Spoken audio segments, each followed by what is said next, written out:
जंगल की स्थिति अभी खराब है, तो ये सरकार अच्छा योजना बनाए, ये अच्छा है करके वो प्रभावित होकर हम आत्मसमर्पण करने के लिए विचार किए हैं। सर, अभी आपने बताया कि लगभग 20 से 25 नक्सली बाकी हैं, उनके लिए क्या संदेश है, उनके लिए समर्पण के लिए आप क्या कर रहे हैं? फिर ऑपरेशन के दौरान अगर आमना सामना होता है तो उसकी परिणति क्या होगी ये हम भी नहीं बता पाएंगे।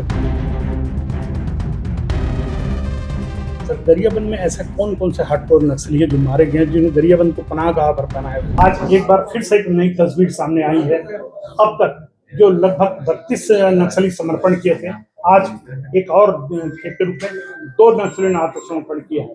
ये दोनों नक्सली 55 लाख के इनामी हैं।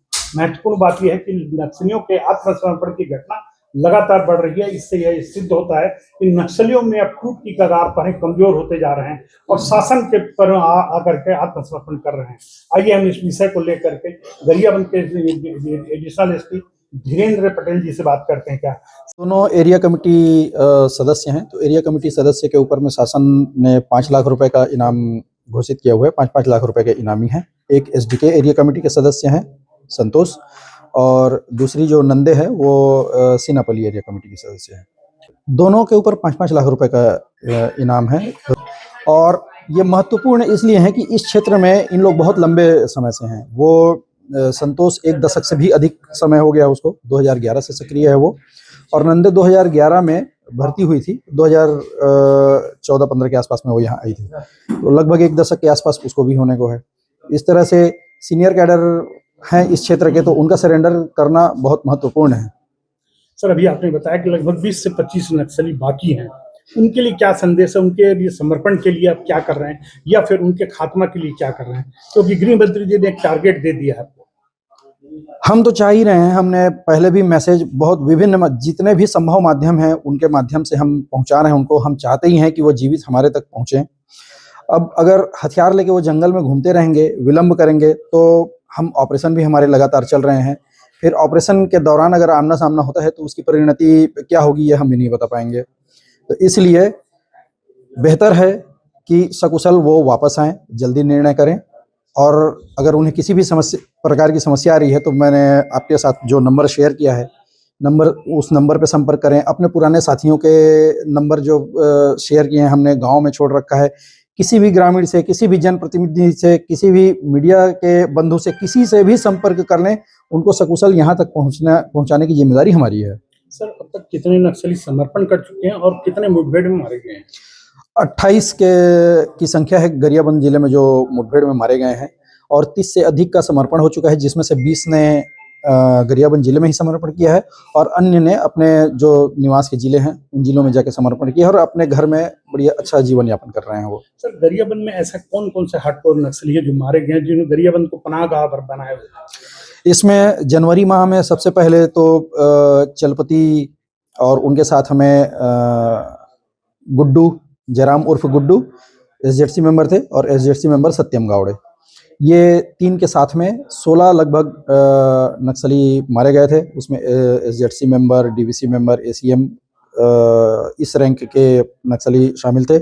दूसरा सितंबर में महीने में जो एनकाउंटर हुआ था, जिसमें दूसरे सीसी मेंबर मोडेम बालकृष्णा के साथ में प्रमोद उर्फ पांडन्ना नाम से एसजेडसी मेंबर और अन्य 8 नक्सली मारे गए थे। ये 2 महत्वपूर्ण एनकाउंटर हुआ था, और इसके अलावा और विभिन्न एनकाउंटर में कुल मिला के 28 नक्सली यहाँ पर मारे गए हैं। सर, जो नक्सली समर्पण किए उनके पुनर्वास के लिए क्या योजनाएं चला रहे हैं और कितने लोगों को आप प्रशिक्षण दे करके उनके आत्मनिर्भर बनाने की कोशिश कर रहे हैं? शासन ने जो 2025 में आत्मसमर्पण एवं पुनर्वास नीति संशोधित जारी किया है, उसमें इन सभी नक्सलियों के लिए जो कौशल प्रशिक्षण की व्यवस्था है। पूरे प्रशिक्षण के दौरान उनको 10,000 रुपये मंथली स्टाइपेंड मिलेगा, और एक किसी विधा में प्रशिक्षण पूर्ण हो जाने पर वो दूसरे विधा के लिए भी एनरोल कर सकते हैं, मतलब, और इस पूरे दौरान में उनको स्टाइपेंड मिलेगा। और ये प्रत्येक जिले में ये स्थापित है। लाइवलीहुड कॉलेज में उनको प्रशिक्षण मिल रहा है। हमारे यहाँ भी जो सरेंडर किए हैं उसमें अलग अलग विधाओं में जितने भी सरेंडर हैं सभी ने, कुछ ने ट्रेनिंग पूर्ण कर ली है और दूसरे किसी विधा में, दूसरे ट्रेड में एनरोलमेंट भी कर लिया है। और इसके पश्चात ये उस क्षेत्र में जैसा भी चाहें अपना अपने पैरों पे खड़े हो सकते हैं, अपना स्वयं का व्यवसाय शुरू कर सकते हैं, या उस क्षेत्र में और सिद्धहस्तों के इसके साथ साथ पढ़ाई भी कर रहे हैं तो परीक्षाएं देंगे, वैकेंसी जो आती है उसमें शासकीय सेवा में भी जा सकते हैं। तो प्रशासन हर प्रकार से उनकी वो जो जिस तरह की इच्छा है, पढ़ने की इच्छा है, कोई स्किल सीखने की इच्छा है, उन सारी चीज़ों में सब प्रकार से मदद कर रहे हैं।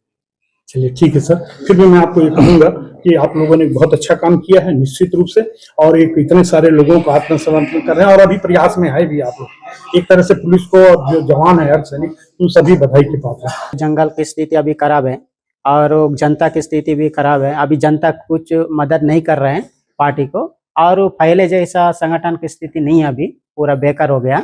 इसीलिए जो सरकार जो पुनर्वास नीति जो लाए, जो योजना, ये अच्छा है बोल के हम जो वहाँ पॉम्फलेट भी पढ़ा है। पहले मैं नहीं जानता था इस चीज़ की स्थिति क्या है करके भी, जो फिर पॉम्फलेट हमको मिला है, पॉम्फलेट पढ़ने के बाद हमको बहुत विचार आया, अरे ये सरकार अच्छा योजना बनाए, ये अच्छा है करके वो प्रभावित होकर हम आत्मसमर्पण करने के लिए विचार किए हैं। तो आपने सुना कि वीरेंद्र पटेल जी कह रहे थे कि जो नक्सली यहाँ पर आत्मसमर्पण कर रहे हैं उन्हें विभिन्न तरह की सुविधाएं प्रदान किया जा रहा है और आगे भी प्रदान करने का प्रयास किया जाएगा। वहीं नीति निर्धारण के तहत भी ये पाया जा रहा है कि नक्सलियों की जो केस है वो वापस लेने की भी तैयारियां हो रही है, और उसमें काफी हद तक पुलिस आगे बढ़ चुकी है। और एक तरह से कहा जा सकता है कि जो बचे नक्सली हैं वो आत्मसमर्पण अगर करते हैं तो उनके लिए बहुत अच्छा फैसला हो सकता है। फारूक मेमन, IBC 24, गरियाबंद।